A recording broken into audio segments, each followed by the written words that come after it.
2, 1. Okay, so today we are representing 4 main groups of the voices within the media, sort of a hierarchy as well. We're going to present it as a TV show kind of, panel show kind of thing. I'm now handing over to Kate Dizzle! Yeah!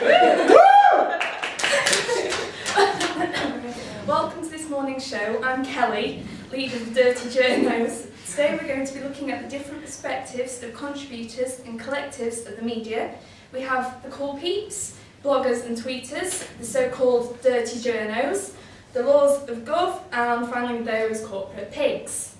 Josh, why don't you start us off? I certainly will, Dizzle. There's a key issue of the media. Censorship is a boundary for your mind, body and soul. This causes deprivation and starvation of the senses, and numbing of independent thinking and autonomy. The boundaries caused by censorship set parameters for different cultures, societies and economies. This in turn divides communities, cultures and countries.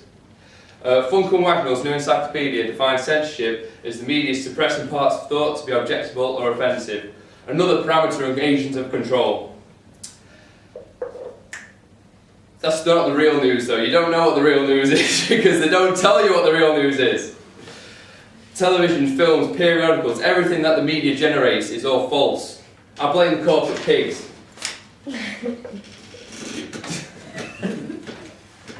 We're just following the law, so we follow like ethical codes that are set by journalist associations.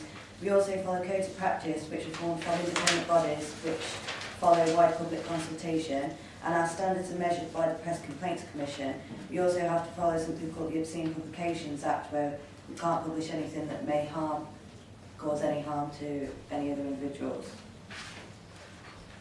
We have a duty to defend the public, beginning with the Magna Carta. 2015 marks the 800th anniversary of the Magna Carta and the first steps towards defending the public. This document was a series of written promises between the King and his subjects that he, King John, would govern England and deal with its people according to the customs of feudal law. Are you really protective of the public's interests, or is it just about keeping us from the truth about society? You can say that you have our interests at heart, maybe you might believe it, but the truth is that it's Murdoch and his friends who own the government. They elect presidents and put the leaders in place, which means that they also create the laws. It's up to people like me and Josh to tell people what it's all about.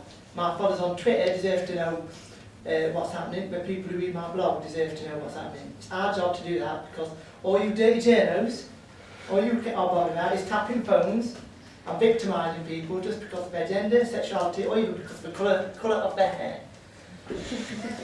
These are stupid non-stories, yet you write them because when people are reading about the latest celebrity affair or the latest transgender school teacher, they are finding out the truth about what's really happening out there.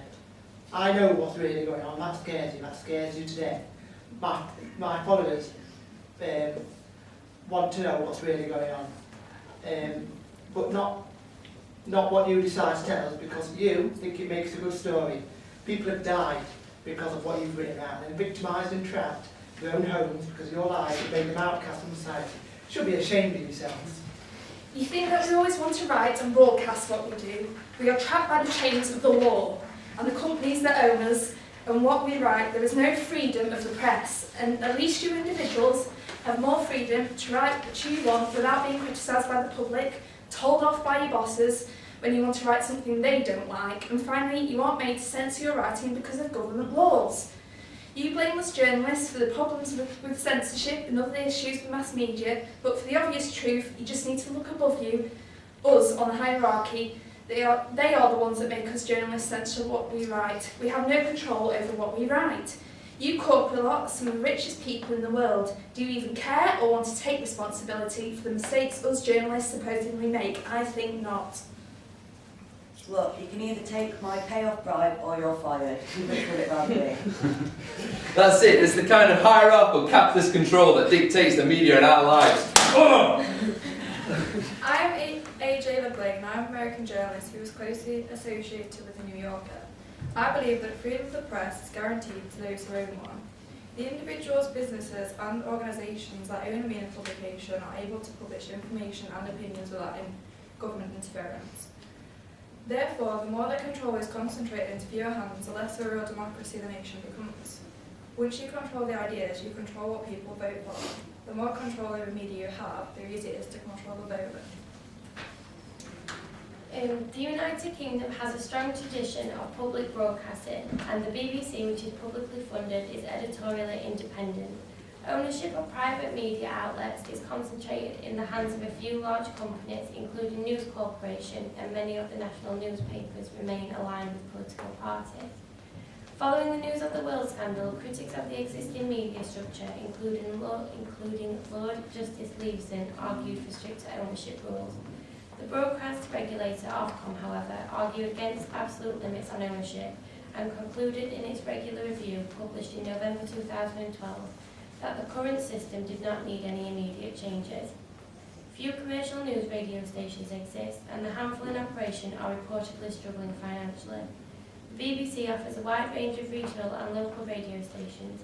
There are a number of independent TV news channels, including ITV and Sky B. I still blame the corporate pigs. Just look at everything they own. The very social media platform we use to spread the truth are part of a billion-dollar industry. Blogger, the very platform we use to post our views online, is a prime example of corporate pigs taking a slice out of everything they can. See, okay, maybe they are. Maybe they're taking a bit of a slice, right? But I mean, we're the bottom of the food chain. But look at what Google, that conglomerate, has done for us, right? Started by 3 friends, what it was, and yet they went out of business like pretty much straight away. No, Google swooped in. They solved it. They came and they gave us a voice. They gave us a message. We gave us an outlet. Joe, what you got to say, you corporate? That was a good thing, by the way. Corporates are great. Yeah, so surely we can't be that bad, because Google bought Blogger, it grew, and it's allowed more people to have their own voice, and it brought people together. We give people jobs which help society to run smoother. So you may think of us as the bad guys, but are we really?